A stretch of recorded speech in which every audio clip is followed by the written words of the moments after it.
Pilot Mountain, I know, draws, almost 1 million visitors a year.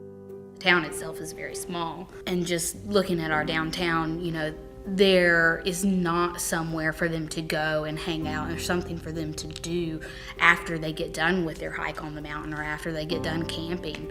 And I think that that's a really big opportunity for us.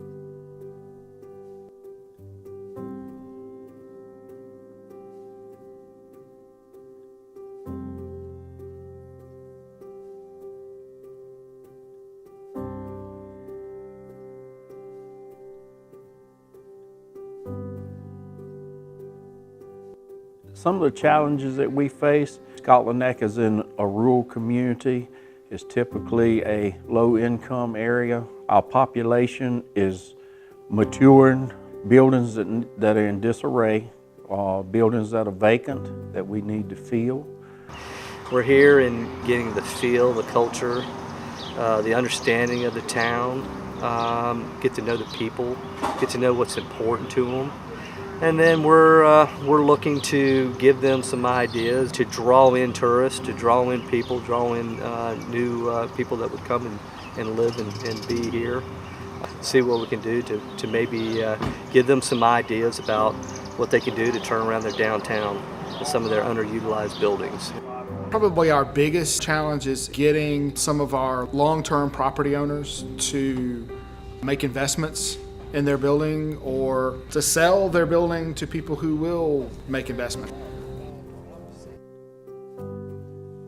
All in all, it looks like it's in decent shape. Right. Cracking distress around the foundations.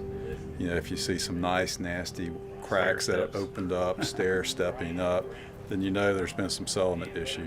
That's one of the first things. That's the obvious things that jump out at you. It's a delicate touch because it's personal to them. This is their home. They've been here many, many generations. Fourth generation pharmacy business. Work here with my son. My father worked with my father. My father worked with his father. And my grandfather was the original McDowell in this pharmacy. Been here since 1901. Obviously the citizens are concerned about dilapidated buildings and housing. We've created a lot of holes in our town so that what used to be a very vibrant business community has kind of been stretched out, a lot of holes in between. I've been through a lot of meetings that are trying to help redevelop Scotland Neck, and this is probably the most encouraging one I've been to because the group was able to focus our wants and needs, give us feedback on what was feasible and perhaps not as feasible, and to me, more importantly, give us some starting points that I think the most sense. One thing that I had thought was kind of a weakness was the low property values for our property owners. Some of the things that we've been looking play off of those tax values. But then to hear the flip side of that can be a drawing point for new property owners or for businesses who are looking for lower rent. Hearing that different perspective also kind of fed that energy. So hearing that and hearing some different types of industries that I had already started to think about for this area, the introduction of possibly a brewery or maybe wine tasting rooms, definitely make me feel like we're on the right track and that we need to embrace the hospitality nature that our state park already drives. It's been really quite a great experience to have people look at our downtown and see how we can revitalize our downtown area. We don't always in small towns have access to such a group of qualified professionals that can give you different opinions from engineering to business to contracting, architecture, other disciplines that we don't have and can't get anywhere.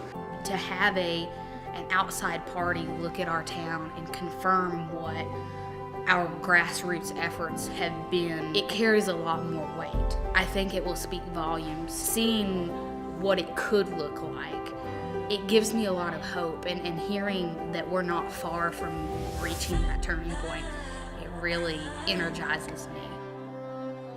It's amazing these people are willing to volunteer their time to come to a community and spend a couple of days and resources out of their pockets to put a town back on track, to see a vision and see the town improve. Just incredible.